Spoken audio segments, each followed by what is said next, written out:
Hello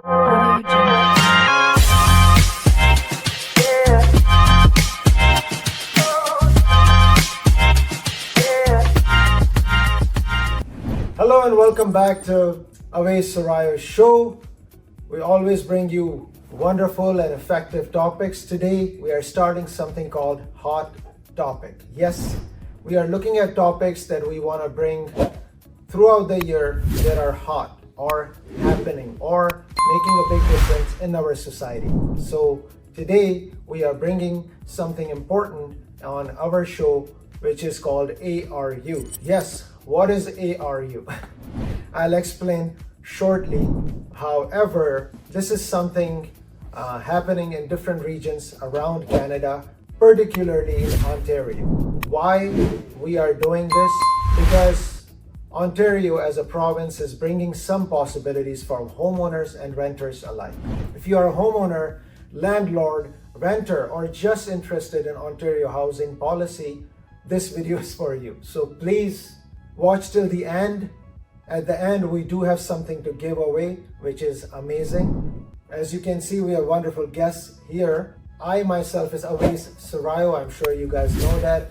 I'm a real estate professional. Anything in terms of real estate, please comment below and I can assist. We do have Shawn Cameron, who's a great friend of mine, very seasoned professional in lending environment. And I'll ask him shortly to introduce himself. Shikhar, great friend. We met through our own networking event and we have been discussing a lot of amazing stuff recently. So I asked him, please bring your expertise to this topic and you will see shortly how he can benefit in this podcast. So without further ado, Shawn, if you kindly start introducing yourself and then we'll go to Shikhar. So longtime member to the podcast. I think this is the third one, right? Been doing this for a while. I'm a mortgage agent. I specialize with equity. So I work with families from the ages of 33 to 55, access their equity for things like rental properties, debt consolidation kind of things, and just investments. So yeah, that's kind of pretty much what I do. Yeah, no, Thanks for having me on the podcast. Thank you so much for joining and sharing your thoughts on this wonderful, very important topic. Shikhar, please, briefly, if you can explain the audience who's Shikhar, how can you bring value to this podcast? Absolutely, yeah. Unlike Shawn, I am not a pro podcaster. This is my first one, so cut me some slack, guys. I am the founder and principal architect at Skap Architects. We work with investors, property owners, really helping them develop their properties to their full potential. And obviously, what better way to do it than ARUs? And we'll talk about that here in a minute. So yeah, looking forward to it. Thank you for having me on your podcast. And yeah, let's get into it. Wonderful. Thank you. Thank you so much for joining once again, guys. So the question of the hour, what is ARU? ARU is additional residential units. Yes, it's quite hot topic right now. Why? I'm sure if anybody knows Canada, and then coming down to Ontario, which is one of the busiest province, we have been evolving a lot and there's a lot happening. So these additional residential units are actually self-contained dwelling units. What does it mean? Easy language, an apartment. You need a living space, entrance, a kitchen, a bathroom, which makes it a proper dwelling unit in our primary residence. They are also very famously known as granny flats, garden suites, tiny homes, laneways, basement apartments, a lot of names around it. Under provincial rules now, if you have a detached home, you have a semi-detached home, or townhome, you can now have 3 residential units. So for example, if you have 2-story detached home, you can have 2 units and the third unit can be in the basement. If the lot is bigger, you can have a garden suite in the backyard, which will make it actually extra unit, right? So combining main home with 2 ARUs, if you are doing 3 residential units, it is benefiting you and it is benefiting the province because and we will get to it shortly, we'll discuss, the population is a lot and the housing units that to serve that population is not that much. So this is one step toward helping that population. So that is what is ARU. So let's get into our discussion. Let's discuss with them how does this benefit. So my question number one to you guys, and I'll start with Shikhar. This is more of your, I would say, focus. What changed in the law and why this took place? Yeah, I think no one is unfamiliar with the skyrocketing rents that we've been seeing throughout Ontario, especially Toronto and the GTA. Ontario is on pace to build 1.5 million homes by 2030. Right. That's the goal, right? Yeah. So Bill 23 is very important, which was passed, and it makes some very important amendments to the Planning Act by allowing additional residential units as of right. So what that means is you don't have to go through a zoning change, you don't have to go through a site plan approval application. You can build up to 3 units as of right on your lot, which is phenomenal, right? Now, to make it even better, there was Ontario Amendment 462 that got introduced in 2024, which reduces a lot of the red tape around these developments, like your requirements of angular planes, your site lot coverage has been increased. So if you're doing an additional residential unit, you can build more density on your site than what would have been allowed previously, which is, great. And again, all this is with the goal to increase housing supply in Ontario, but doing it by reusing the existing infrastructure. So one of the things, as you might know, that's very important, is that you have to have existing municipal water, storm water, sewer connections to your site to be able to develop these ARUs. So that's a quick glimpse of what has changed and where we're headed. Right. Yeah. Wonderful. Shawn, any thoughts on this in terms of, I know this is just a law, but any thoughts on the process, municipality? Yeah, well, I mean, not so much process-wise, but I see and speak with a lot of clients that are interested in doing these kind of things now, more so than ever. There was a time where, clients would just call to get their basement done.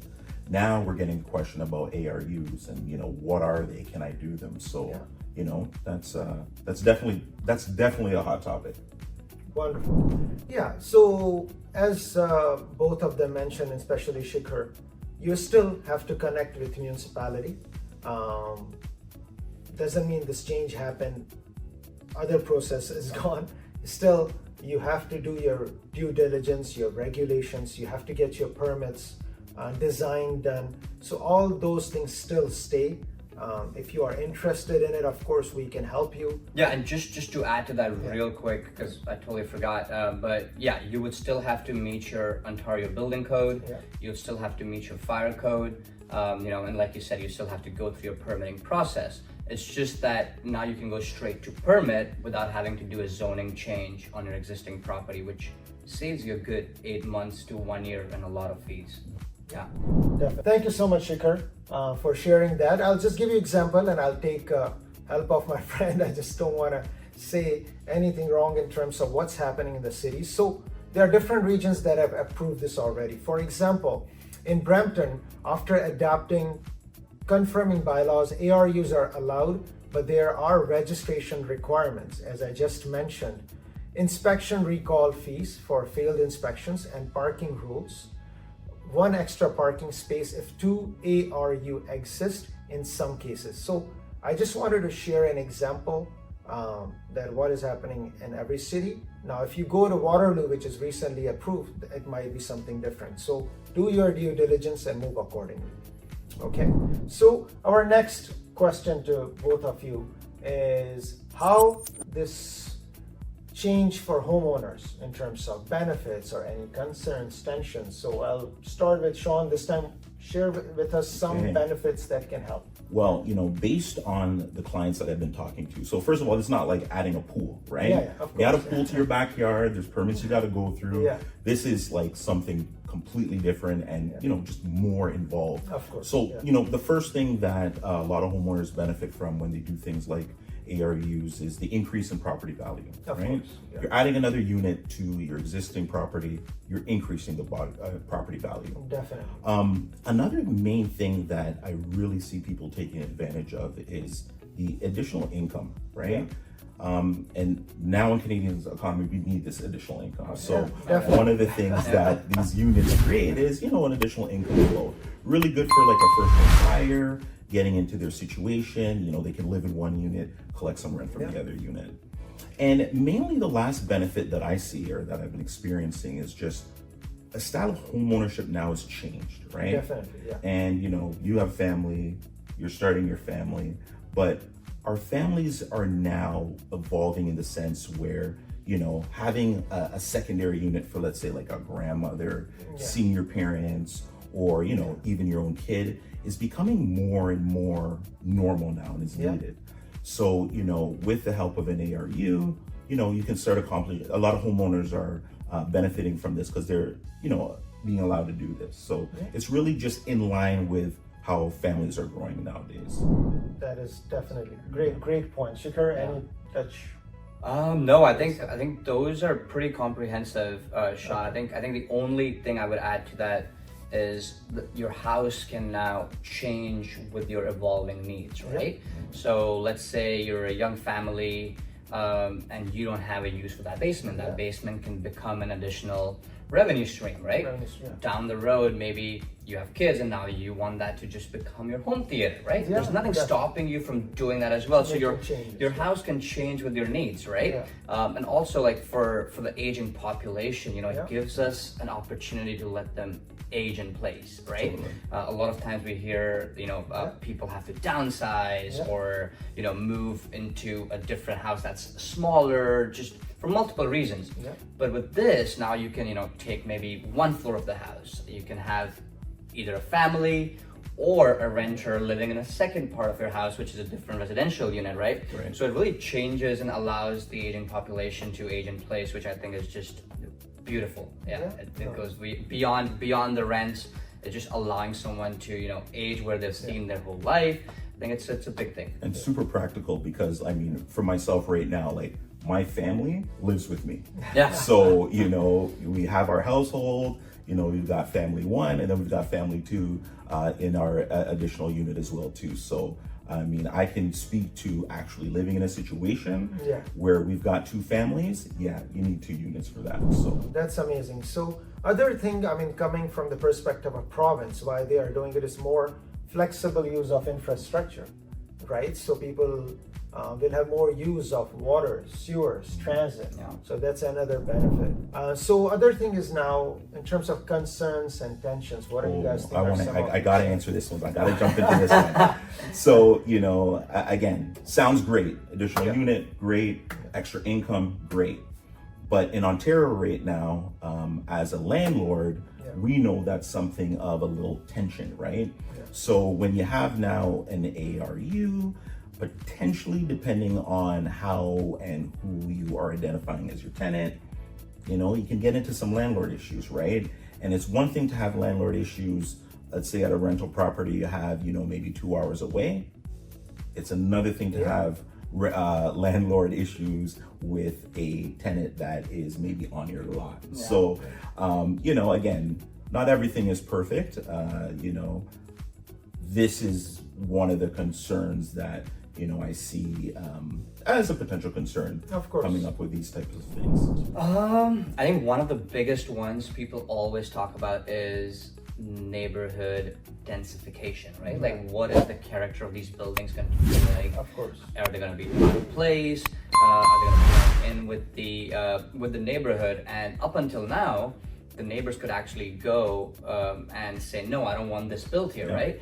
But with Bill 23, these being as of right, your neighbors really don't have a say as long as you're working within the codes and within the requirements of the municipalities. Definitely. So what we have seen in a lot of municipalities like Hamilton, Mississauga, Kitchener, where again ARUs are allowed in all these municipalities, Of course, they actually have their own infill guidelines. And these guidelines are there to protect the neighborhood. So as long as you, your architect, your designer are working within those parameters, you know, it really eases the pain of densification of these neighborhoods. So even in the the art of execution now, because right now it's like, okay, you got these bills that say you can do it, and your neighbors can technically not complain.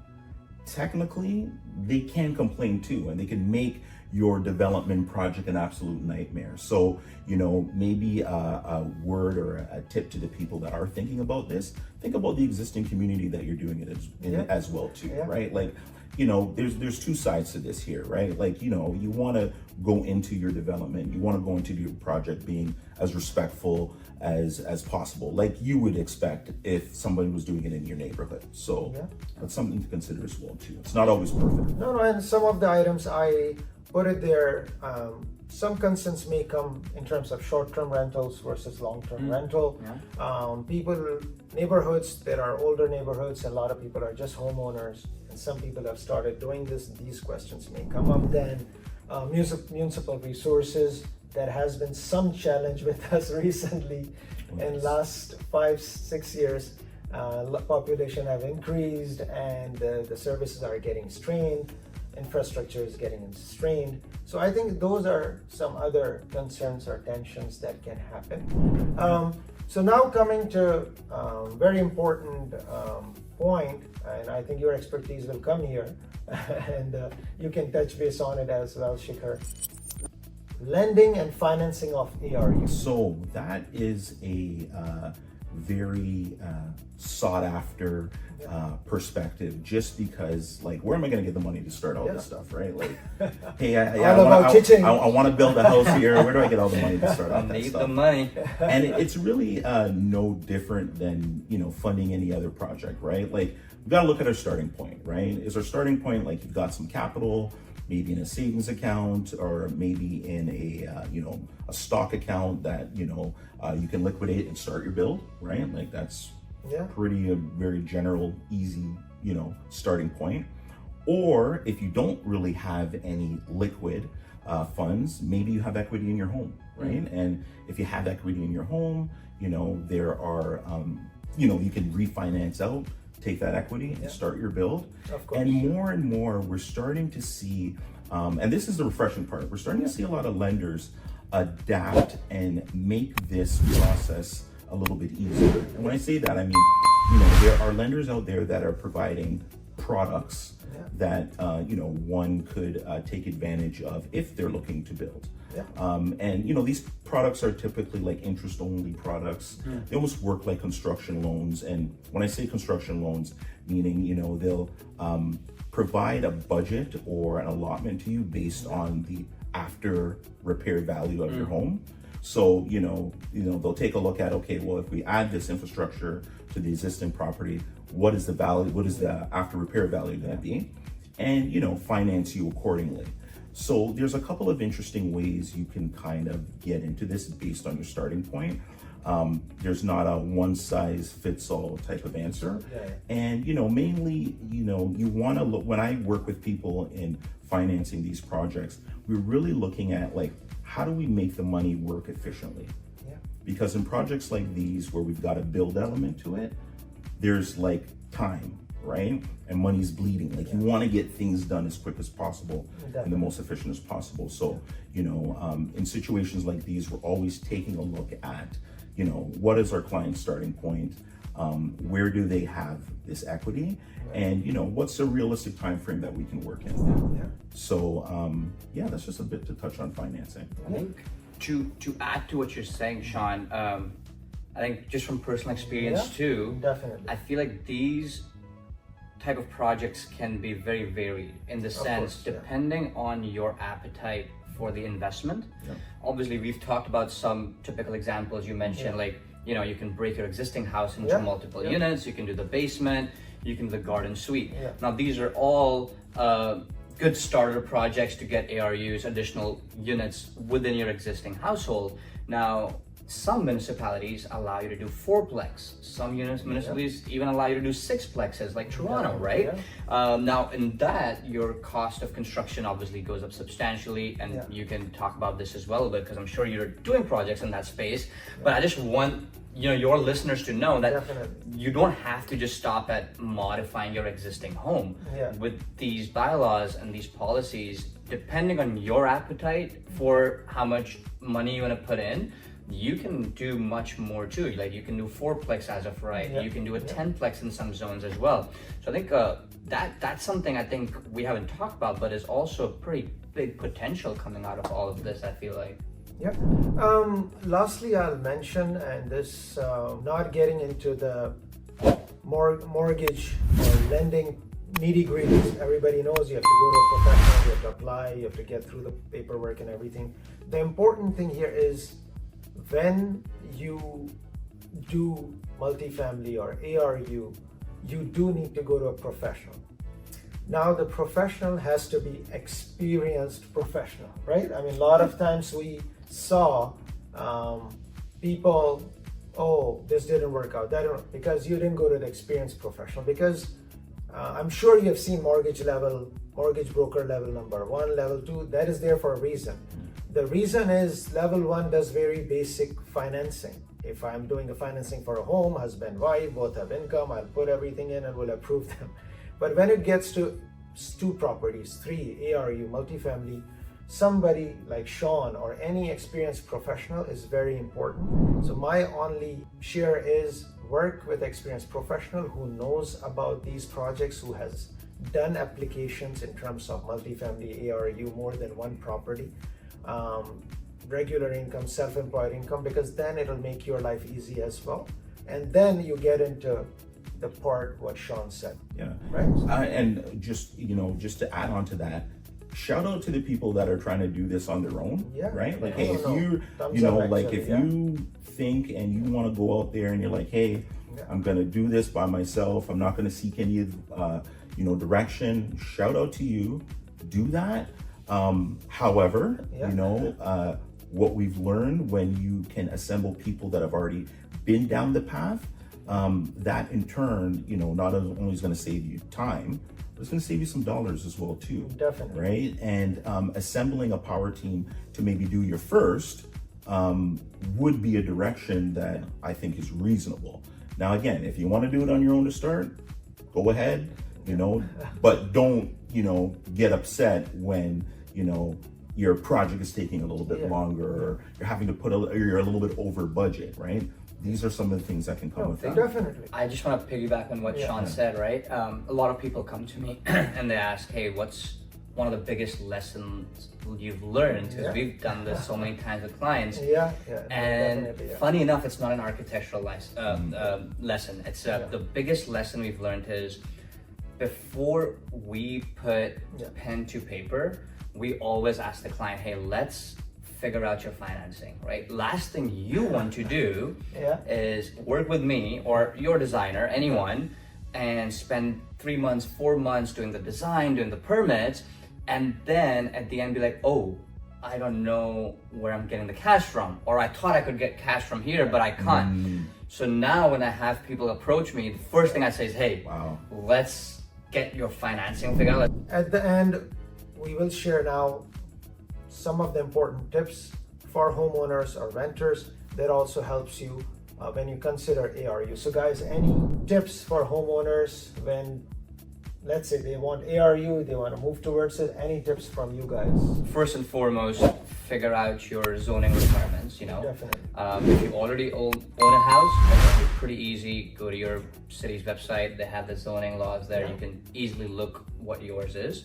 If in case you don't already have a house, you want to do this and you're looking for one, and we talk about this all the time, there's certain things you can look for, right?